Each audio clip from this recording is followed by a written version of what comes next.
If you've been struggling with the camo grind, do not worry because I have a few tips and tricks that might help you along your journey to get Orion or Polyatomic or whatever you want. I have like 10 or 11 guns gold right now, but for someone like me who isn't that good at multiplayer, I think the grind is actually really easy. And there are definitely obvious things that make it difficult, like skill-based matchmaking, but it kind of just is what it is. So with that out of the way, let's get into it with tip number 1, which is going to help with leveling up your weapons. Without a doubt, weapon levels are the most tedious and annoying thing into this grind, seeing as the camo challenges really aren't that hard, and not everyone has double XP, so it can be annoying without it. But I have a bunch of different strategies that I've been using personally, and the most efficient one that I found is just by simply playing the Invasion game mode. If you haven't played Invasion, it's basically just ground war with bots, but killing the bots actually gives you the same amount of XP as it would for killing a real player. I don't think it's intended, but you should really use and abuse while it's available because you can get upwards of 2 to 5 levels a game depending on the weapon and depending on how many kills you get with it. Some guns are really bad, of course, like the launchers or the riot shield, but if you're using an actual good gun, then Invasion should be a breeze. The matches last around 20 minutes or so you can make some really good progress, and it's super easy most of the time, so it's definitely the best way to do it. But if you're using a gun that's really bad, like I mentioned, you can run attack insurgent and just try to camp where the bots spawn and just farm in from there. The bots periodically land in by helicopter throughout the match, so just be on the lookout for the message when it pops up on screen. Also, the bots should have pretty low health, so if you're using a pistol, then the damage really shouldn't be an issue, at least until the armored guys spawn in. And one last thing about Invasion is that killing the bots will not progress your camos, so you should really only be playing this for weapon XP. But if Invasion doesn't really work for you, or it's just boring, the other option is kill confirmed. If you didn't already know, getting any form of XP actually goes towards your gun and your rank, so in kill confirmed, if you collect a tag, not only will the XP level you up, but it also levels up your weapon if you're holding it. So if you dedicate a game of kill confirmed to specifically collecting tags, it should work pretty well in your favor. I was actually doing this for the riot shield earlier and somehow managed to drop a gunship unintentionally, which is kind of ridiculous, but something else that helps you passively collect XP throughout the game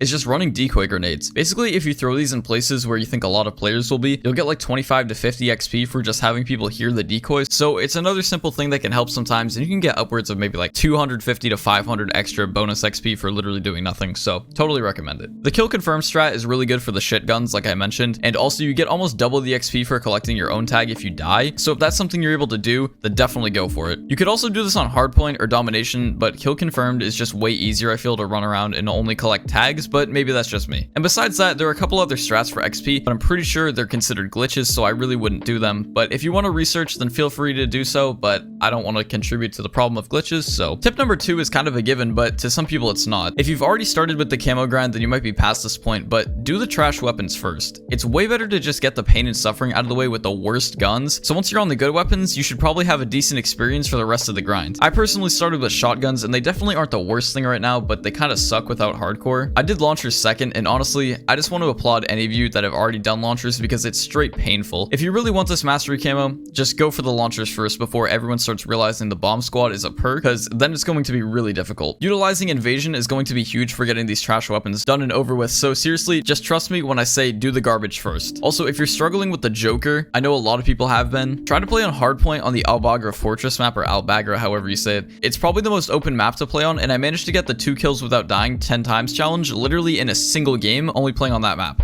I'll probably have a guide for launchers at some point, but be sure to stick around for that. Moving on, tip number 3 is going to help when going for the challenges that involve you to get kills without dying, or something along those lines. All you want to do is just camp and play like a rat. I've seen a surprising amount of people that just refuse to take their foot off the gas when it comes to these challenges, and something you need to realize is that it's okay to calm down and take time to finish the weapons. I did the MP7 gold the other day, and I felt like trying to get the double kills was really hard because I was moving so fast around the map, but just slowing down and playing like there's no respawn kind of helps a little bit. I don't promote camping because I find it annoying, but when the time comes to camo grind, you gotta do what you gotta do. And especially with snipers, that was another thing that Invasion or Ground War can be really good for. The snipers have a crazy damage range, so you can easily camp way in the back of the map and hit consistent one-shot kills with, at least for now, before snipers get inevitably nerfed into the ground. Oh, and the other plus side to this is that a lot of people will give you funny death comms depending on how campy your playstyle is, so just be prepared for that. I don't take pride in camping, but once in a while, if you gotta do it just to get your kills without dying, I'm telling you, just do it. Now, the 4th tip is pretty obvious, but there's a lot of maps that you should avoid. I think you know which ones I'm talking about. The Santa Senya I don't even know how to say it. Border Crossing, Tarak, El Asilo can suck a lot of times, and the Greenberg Hotel also can. But there's actually a fair amount of decent maps in this game, but if you want the best of the best, I would always recommend playing Farm 18 and Mercado Las Almas. Depending on which gun you have, Crown Raceway and Zarqwa Hydroelectric can be really good maps as well. The shoot house in the middle of Farm 18 makes it the closest thing to shipment that we have, and also the design of the map isn't that bad, so I really enjoy it personally. I've gotten a few high kill games on the map as well, and I think it's just the best flowing map in the game right now, so this is one that you definitely shouldn't skip. And also I mentioned Mercado Las Almas, which is another great map, great design, and it flows really well. There's a lot of action in the middle market part of the map, so you can easily get something going there. But if you're going for the kills without dying challenge, then it might not be great unless you're hiding in the little cubbies of the market. The Hydroelectric map is really good for that kills without dying challenge because there's a lot of little places that you can just post up and wait and get your kills for. Crown Raceway surprised me a little because the first playthrough I thought it sucked, but now it's one of my favorite maps. And once again, the middle part of the map has a lot of action, but there are a lot of stupid camp spots as well, so just keep that in mind. And same for Hydroelectric, like I said, there's a fair amount of areas for each weapon type, so it's not like one will dominate the entire time. But the bottom line with this tip